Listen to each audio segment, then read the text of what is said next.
Bonjour, bienvenue sur MCM Group. Ce matin, nous avons un nouveau thème. Le thème, c'est l'électromagnétisme et le titre, l'induction électromagnétique. Et nous allons juste dans cette partie vous montrer qu'il y a des relations, bien sûr, entre les phénomènes électriques et magnétiques. C'est-à-dire un phénomène magnétique peut engendrer un phénomène électrique. Autrement dit, dans ce cours-ci, nous vous montrerons que la variation du champ magnétique, autrement dit, lorsque le flux magnétique varie à travers un circuit, il induit dans ce circuit, le circuit, c'est-à-dire le circuit dans lequel il y a eu variation du flux magnétique. Et vous devez savoir que c'est à travers ces petites expériences que nous sommes partis pour de grandes expériences, c'est-à-dire quoi? C'est-à-dire que le développement de la technologie. Et comme nous le constatons, aujourd'hui nous avons des alternateurs qui produisent le courant alternatif, nous avons les transformateurs, nous avons les barrages hydroélectriques qui sont des applications de ce phénomène d'induction électromagnétique. Et bien entendu, lorsque nous prenons l'énergie éolienne, nous prenons le courant fourni à travers les barrages hydroélectriques. Nous prenons aussi le courant fourni par des grands générateurs, des alternateurs. Ces courants-là sont des courants induits. Mais nous allons voir ici, à travers cette étude expérimentale, comment le courant induit prend naissance dans un circuit. Voici notre dispositif expérimental. Il est constitué d'un aimant, d'une bobine, d'un galvanomètre. C'est un ampèremètre bien sûr, mais qui est sensible au faible courant. L'aimant est placé suivant l'axe de la bobine et le galvanomètre est branché aux bornes de la bobine. Et qu'est-ce que nous constatons? Lorsqu'on approche l'aimant, en approchant l'aimant, l'aiguille du galvanomètre dévie. L'aiguille de l'ampèremètre dévie. Au départ, l'aiguille indiquait la position 0, car nous avons ici un ampèremètre à 0 central. Donc l'aiguille est là sur cette position. Et quand on fait déplacer l'aimant par rapport à la bobine, l'aiguille dévie. Et dès que le mouvement s'arrête, l'aiguille reprend la position 0. Je reprends cette expérience. On place l'aimant suivant l'axe de la sens l'indique. En approchant l'aimant de la bobine, allez, l'aiguille dévie. Dès que le mouvement s'arrête, l'aiguille reprend la position 0. On reprend l'expérience. Cette fois-ci, au lieu d'approcher l'aimant, on éloigne l'aimant de la bobine. Voici, l'aiguille initialement est sur la position 0, lorsque l'aimant est immobile. En éloignant l'aimant, l'aiguille dévie aussi. Dès que le mouvement s'arrête, l'aiguille reprend la même position 0. On revient de nouveau, on reprend l'expérience qui consiste à éloigner l'aimant de la bobine. L'aiguille étant sur la position 0 centrale, en éloignant l'aimant, l'aiguille dévie. Dès que le mouvement s'arrête, l'aiguille reprend la position 0. Voici ce que nous avons observé. Mais comment nous allons analyser ce que nous avons observé et comment nous allons interpréter, comment pouvons-nous interpréter cela? Le fait que l'aiguille de l'on fait déplacer l'aimant par rapport à la bobine, cela montre la présence du courant dans la bobine lorsqu'on fait approcher l'aimant de la bobine. Et de la même manière, en éloignant l'aimant de la bobine, l'aiguille dévie parce qu'il y a un courant qui prend naissance dans le circuit. Donc, le fait qu'un courant prenne naissance alors qu'il n'y a pas de générateur dans le circuit, cela peut étonner beaucoup de personnes. Parce que nous savons bien, pour qu'il y ait courant dans un circuit, il faut que le circuit soit fermé. Le circuit doit comporter au moins un générateur. Mais ici, nous avons vu que malgré qu'il n'y a pas de générateur dans le circuit, un courant apparaît lors du déplacement de l'aimant par rapport à la bobine. Donc, ce courant qui apparaît dans la bobine est appelé courant induit. Donc tout se passe ici comme si l'aimant c'est l'aimant qui introduisait le courant là dans la bobine. Et dans ce cas, l'aimant est l'inducteur et la bobine est l'induit. Donc on peut écrire aimant, l'aimant est l'inducteur. Et la bobine, c'est l'induit. Donc ici, l'aimant est l'inducteur et la bobine est l'induit. Dans la bobine, que le courant induit circule. Donc c'est la bobine qui subit l'action du courant induit. C'est pourquoi la bobine joue le rôle ici d'induit et l'aimant est l'inducteur. Mais, je vais aussi porter à votre connaissance que pour cette expérience-ci, c'est l'aimant qu'on faisait déplacer par rapport à la bobine. Autrement dit, c'est l'inducteur qu'on déplaçait par rapport à l'induit. Donc c'est l'induit qui était fixe. On peut reprendre la même expérience tout en gardant l'inducteur fixe, c'est-à-dire l'aimant est fixe. On prend la bobine, on approche de l'aimant, ou bien on éloigne de l'aimant, on va toujours constater la déviation de l'aiguille. Donc, cela veut dire quoi? Qu'on fasse déplacer l'aimant par rapport à la bobine, ou bien qu'on déplace la bobine par rapport à l'aimant, il y a toujours la déviation, nous constatons toujours la déviation de l'aiguille, donc la présence du courant dans la bobine. Dans cette dernière expérience, le courant induit circule toujours dans la bobine. Donc la bobine est toujours l'induit. Donc retenons ici que l'aimant se déplace par rapport à la bobine ou qu'on déplace la bobine par rapport à l'aimant, la bobine est toujours l'induit et l'aimant est l'inducteur parce que c'est la bobine qui subit l'action du courant induit. Donc, voici en quelque sorte, nous retenons déjà qu'un courant induit prend naissance dans la bobine lors du déplacement relatif d'un inducteur par rapport à un induit. Et il y a beaucoup d'expériences de mise en évidence de ce phénomène. Mais qu'est-ce que nous devons retenir ou bien quelle interprétation pouvons-nous donner ici maintenant à ce phénomène?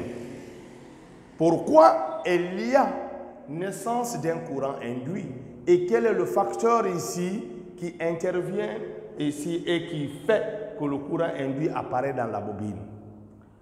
Lorsqu'on approche dans la partie interprétation,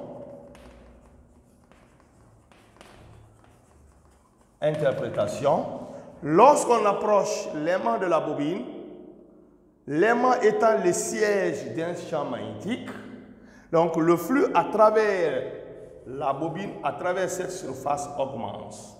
Autrement dit, l'aimant étant le siège d'un champ magnétique, il produit dans l'espace l'environnant un champ magnétique. Et plus on approche l'aimant de la bobine, plus le champ magnétique à travers la bobine augmente, plus le nombre de lignes de champ augmente. Et par conséquent, le flux à travers la bobine augmente. Et lorsqu'on éloigne l'aimant de la bobine, l'intensité du champ magnétique à travers la bobine diminue parce qu'on éloigne l'aimant. L'aimant est la source de champ magnétique. Par conséquent, le flux à travers la bobine diminue. Donc, on retient, lorsque le flux augmente, il y a naissance d'un courant induit. Et comme nous le savons bien, le flux à travers un circuit constitué de n spires identiques, par définition, c'est n fois b scalaire s, qui est égal à n fois b fois s, fois le cosinus de l'angle θ. Et θ étant l'angle formé par B et le vecteur S. Et c'est quoi le vecteur S? C'est S fois le vecteur normal à la surface S. Voici le vecteur normal à cette surface. Je prends cette surface, le vecteur normal c'est N. Voici le vecteur N. Ici aussi, voici le même vecteur N. C'est le vecteur qui est perpendiculaire à cette surface.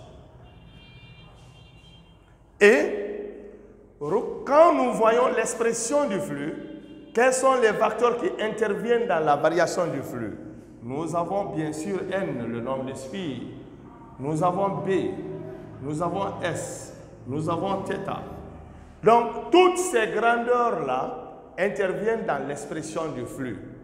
Par conséquent, lorsque le champ magnétique varie à travers une surface, le flux varie. Lorsqu'on fait varier une surface dans un champ magnétique, le flux varie. Lorsque l'angle formé par le vecteur champ magnétique et la surface S, le flux varie. Donc, la variation de toutes ces grandeurs-là contribue à la variation du flux. Par conséquent, nous pouvons ici retenir qu'il y a naissance d'un courant induit dans un circuit lorsqu'il y a variation du flux magnétique à travers ce circuit. Donc, qui permet la présence, la naissance d'un courant induit dans un circuit, c'est le flux. Lorsque le flux est constant, il n'y a pas de courant induit. Mais lorsque le flux varie à travers un circuit, un courant induit apparaît. Voici ce qu'on peut donner comme interprétation de la présence du courant induit dans la bobine. Observons ce qui se passe ici. Regardez, l'aimant a deux pôles, un pôle sud et un pôle nord. En approchant l'aimant de la bobine, pour cette expérience, c'est le pôle sud qui s'approche de la bobine. Mais voyons dans quel sens l'aiguille dévie. Voici le sens de déviation de l'aiguille. C'est le pôle sud qu'on approche. On approche le pôle sud et l'aimant dévie. Voici le sens de circulation du courant. Donc, cela veut dire quoi? Et ici, la face par laquelle le courant entre, c'est la face sud. Et le courant sort par la face nord. Donc, lorsqu'on approche la face sud de l'aimant, le courant induit circule de telle sorte qu'à créer la face sud, c'est-à-dire la face qui fait face à l'aimant. Donc, et nous savons une face sud et une face sud, il y a répulsion. Donc, en approchant, le courant induit par ses effets va repousser l'aimant, tente de repousser l'aimant, c'est-à-dire s'oppose à ce qu'on approche l'aimant. Et voici la deuxième expérience. On veut éloigner, on veut déplacer l'aimant, mais en l'éloignant de la bobine. Regardez le sens dans lequel le courant dévie. La déviation du courant de l'aiguille de l'ampèremètre n'est pas la même. En éloignant, donc l'aiguille dévie dans le sens contraire de la précédente expérience. Donc, voici le sens de circulation du courant. Vous avez ici désormais la face nord et là la face sud. Donc, comme vous remarquez, on veut éloigner et le courant induit circule de telle sorte qu'à créer une face de non opposée. Et nous savons que lorsqu'une face et un pôle sont de non contraires, il y a attraction. Donc, je vais éloigner et le courant induit par ses effets va attirer l'aimant. Je veux approcher, le courant induit par ses effets va repousser l'aimant. Donc, nous pouvons dire ici que le courant induit par ses effets s'oppose à la variation du flux. Et nous savons qu'il lui donne naissance. S'il n'y a pas de variation du flux, le courant induit ne peut pas naître. Mais lorsqu'il naît, par ses effets, par ses actions, par ses comportements, il s'oppose à cette variation de flux. Si c'est en approchant l'aimant, il s'oppose à l'approche de l'aimant en créant une face de même nom. Mais si la variation du flux consiste à éloigner l'aimant, il s'oppose en créant une face de nom différent pour attirer l'aimant. C'est pourquoi Lenz a résumé ici le comportement de ce courant induit par une loi qui porte son nom, qui est la loi de Lenz. Il nous dit que le courant induit par ses effets s'oppose à la cause qui lui donne naissance, c'est-à-dire à la variation du flux. Donc, nous pouvons écrire ceci. Le phénomène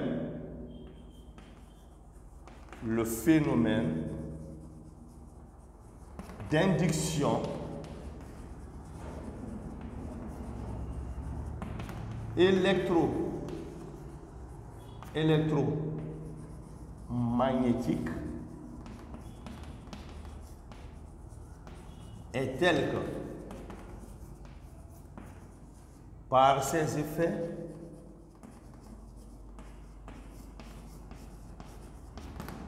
il s'oppose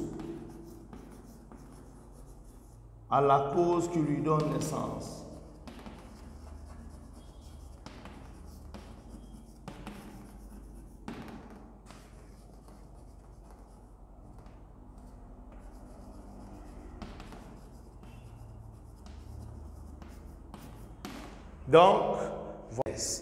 Donc, en petit 3, nous allons voir la relation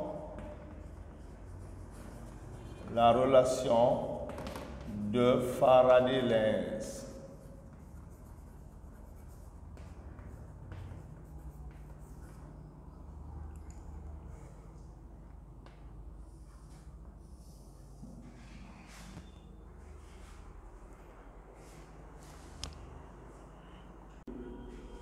Nous allons encore reprendre l'expérience. Cette fois-ci, il s'agit de la variation du flux, mais nous allons faire varier rapidement le flux.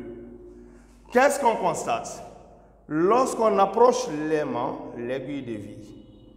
Mais si la variation du flux est rapide, c'est-à-dire on approche rapidement l'aimant, la déviation de l'aiguille est grande. Donc, c'est-à-dire quoi?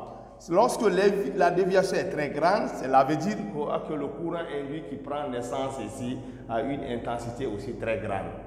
Donc, nous pouvons dire ici que lorsque la variation du flux provoqué est rapide, donc le courant induit qui prend naissance aussi a une intensité grande. Donc, le courant induit est d'autant plus grand lorsque la variation du flux provoqué est rapide. Et cela veut dire quoi? Lorsque on fait varier rapidement le flux magnétique, ou bien lentement aussi le flux magnétique, il y a une force électromotrice qu'on va noter par E, une force électromotrice d'induction qui apparaît dans ce circuit et qui fait circuler le courant, comme il l'indique ici. Et dans ce cas-là, voici le sens. Donc cette force électromotrice, elle apparaît lorsqu'il y a variation du flux dans le temps, du flux magnétique dans le temps. Mais nous devons mettre un signe négatif. Pourquoi? Parce que tout simplement, le courant induit qui va naître va s'opposer à la cause qui lui donne naissance. Donc le signe négatif là traduit la loi de Lenz. Et cette relation-là, on appelle la relation de Faraday-Lenz. Autrement dit, la force électromotrice d'induction est égale à l'opposé de la dérivée par rapport au temps du flux magnétique inducteur. On peut écrire cette force électromotrice a pour unité le volt, la même unité que la tension. Donc, on peut énoncer cette loi et nous dire quoi? La force électromotrice d'induction est égale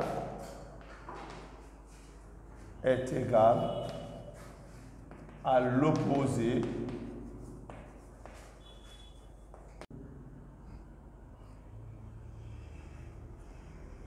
par rapport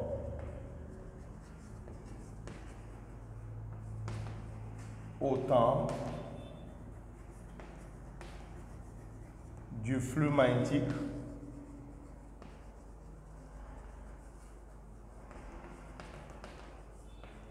inducteur.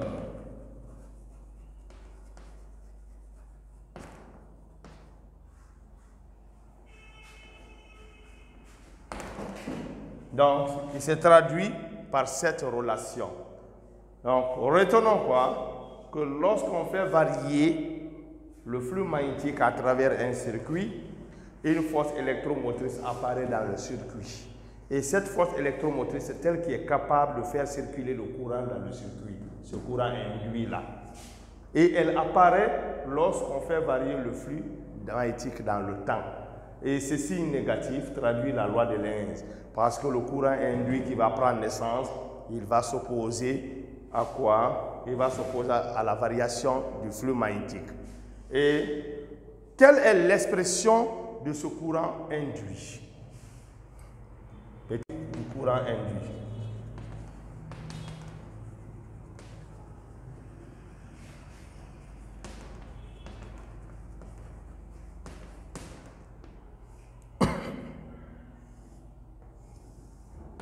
L'intensité de ce courant induit. Regardez, nous avons ce circuit. Ça, c'est notre bobine. À supposer que R est la résistance de la bobine. Si R est la résistance de la bobine, c'est-à-dire de l'induit,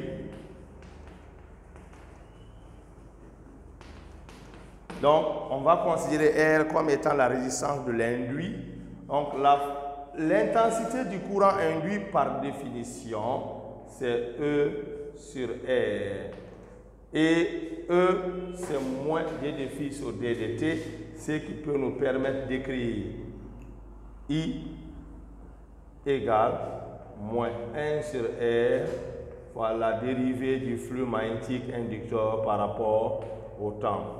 Voici l'expression de l'intensité du courant induit. Mais qu'est-ce qu'on remarque ici?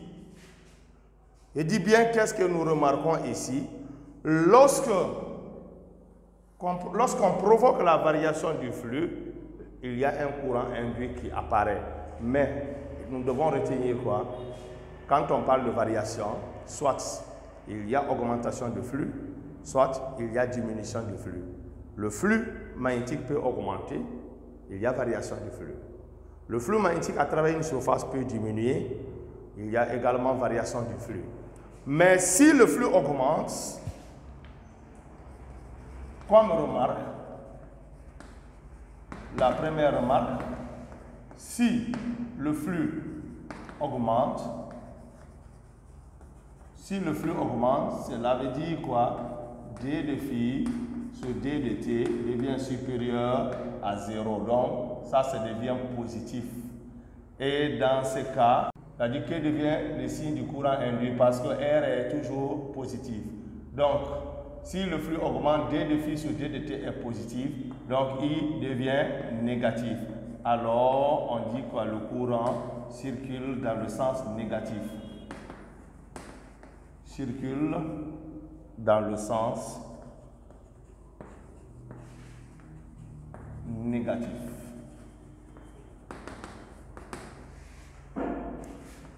Encore, et si alors on assiste à la diminution du flux, si le flux magnétique diminue, en ce moment, on aura quoi? D de phi sur D de t devient négatif.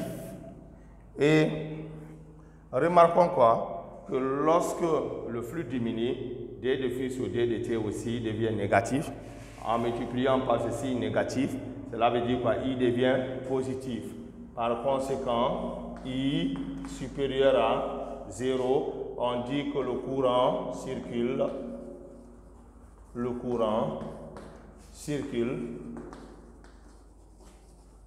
dans le sens positif. Dans le sens positif. Donc, l'intensité du courant induit dans un circuit, nous pouvons trouver une valeur négative, tout comme une valeur positive. Cela dépend maintenant du sens de circulation choisi du courant. Donc, ici, vous avez déjà la relation de Faraday-Lenz ou de Lenz-Faraday. Vous avez ensuite l'intensité du courant induit et nous devons retenir quoi? Que le courant induit prend naissance lorsqu'on fait varier le flux magnétique à travers un circuit. Lorsque la variation du flux augmente, lorsque il y a variation du flux, c'est-à-dire lorsque le flux augmente, I circule dans le sens négatif. Lorsque le flux diminue, le courant induit est positif, donc on dit qu'il circule dans le sens positif. Donc, toujours dans les remarques, le plus souvent, on se borne le plus souvent, on se borne à calculer la valeur absolue de E. Parce que ici, la force électromotrice, elle peut être positive tout comme négative. Lorsque le flux augmente, je dis bien lorsque le flux augmente, la force électromotrice est négative. Lorsque le flux diminue, la force électromotrice a une valeur positive. Donc, c'est pourquoi on se borne le plus souvent à calculer la valeur absolue. Et elle est égale à la valeur absolue de D de phi sur D de T, en valeur absolue. Et l'intensité du courant induit en valeur absolue, c'est la valeur absolue de E sur R. Ça, c'est en ampères. Donc, R est en eau, E en volts et I en ampères. Mais retenez aussi la force électromotrice moyenne, s'il s'agit de la moyenne, induite moyenne, au lieu de D de phi sur D de T, on prendra ici la variation dans un intervalle de temps D de T, c'est la variation de D de phi, l'opposé sur la variation de T. Donc ici, on prendra moins delta de phi sur delta de T. Autrement dit, delta de phi, c'est le flux à l'instant final moins le flux à l'instant initial sur D de T, delta de T. Delta de T, c'est T final moins T initial. Et comment déterminer alors la tension induite, c'est-à-dire que la tension au bornes d'un circuit ouvert. Et lorsque nous avons par exemple un circuit ouvert, voici ces bornes A et B.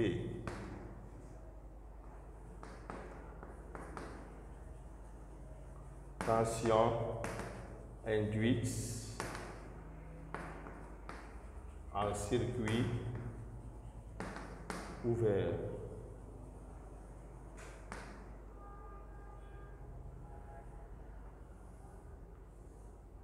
Donc, lorsqu'on fait varier le flux magnétique à travers ce circuit, il y a une tension qui apparaît aux bornes de ce circuit.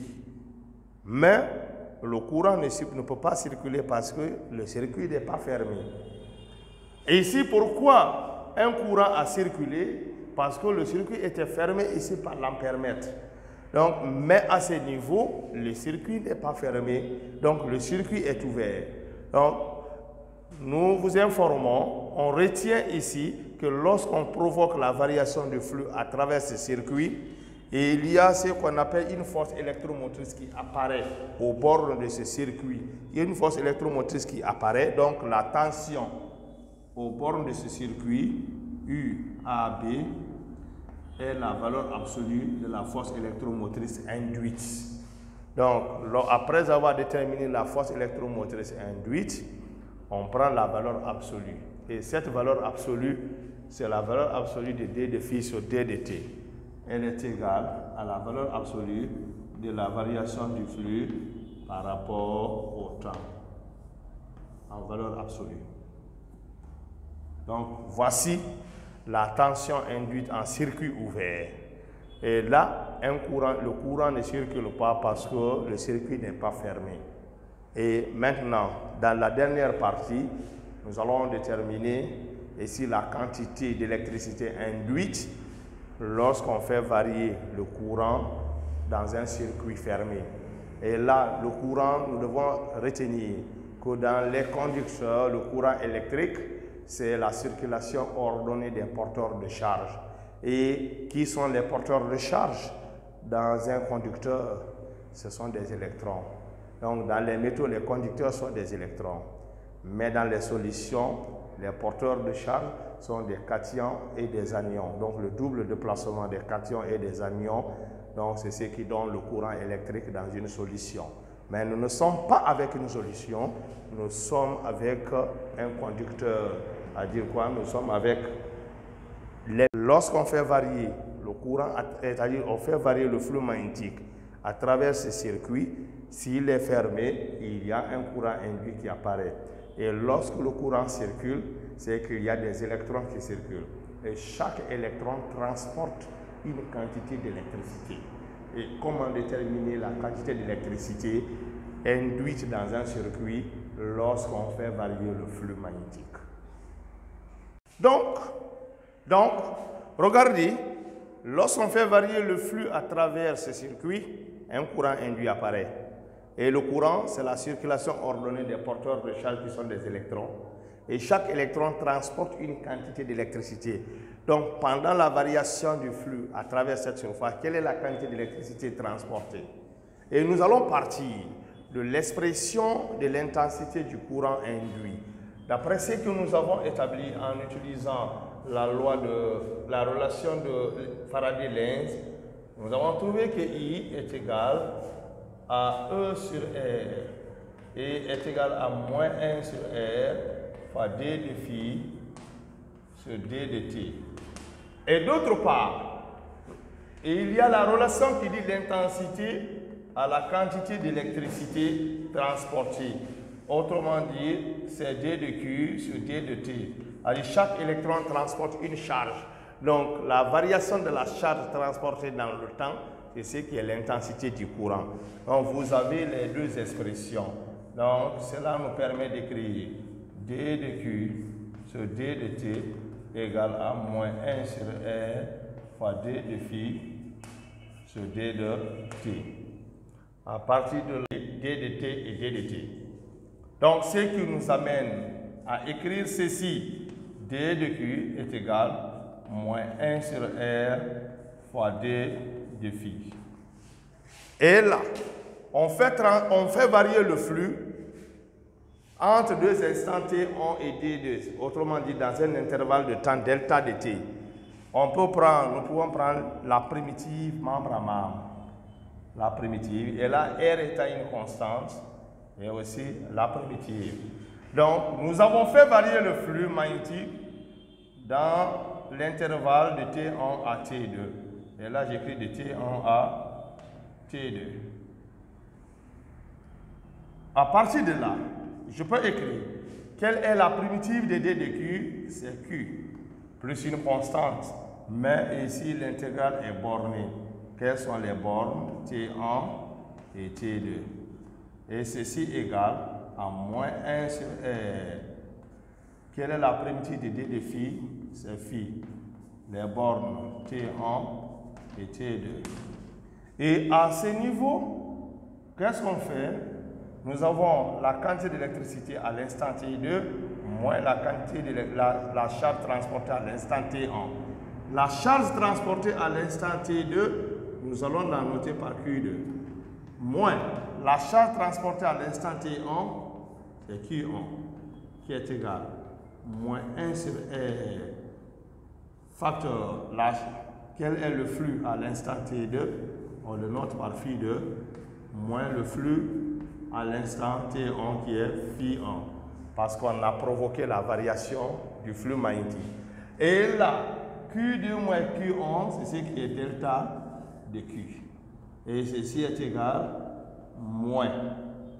Et là, j'ai R, phi2 moins phi1, c'est ce qui est delta de phi. Et dans ce cas, la quantité d'électricité transportée, c'est Q. Q est égal à la valeur absolue de delta de Q. Et ce qui est égal. Et ici, avec la valeur absolue, ce signe négatif disparaît. On aura la valeur absolue de delta de phi sur R. Voici l'expression de la quantité d'électricité transportée. Donc, ici, cette quantité d'électricité est en coulombs. C. Bon. Donc, ici, c'est en coulombs. Qu'est-ce qu'on remarque? Que la quantité d'électricité transportée, elle est indépendante du temps. Elle ne dépend que de quoi? De la variation du flux provoqué. Donc, voici en quelque sorte le cours portant sur l'induction électromagnétique. Et je vous rappelle qu'il y a des applications et le phénomène d'induction électromagnétique trouve ses applications dans de nombreux domaines. Mais dans le programme de terminale, l'alternateur, nous étudierons le transformateur, ensuite le courant de Foucault. Mais ces applications, nous les verrons dans les exercices. Merci.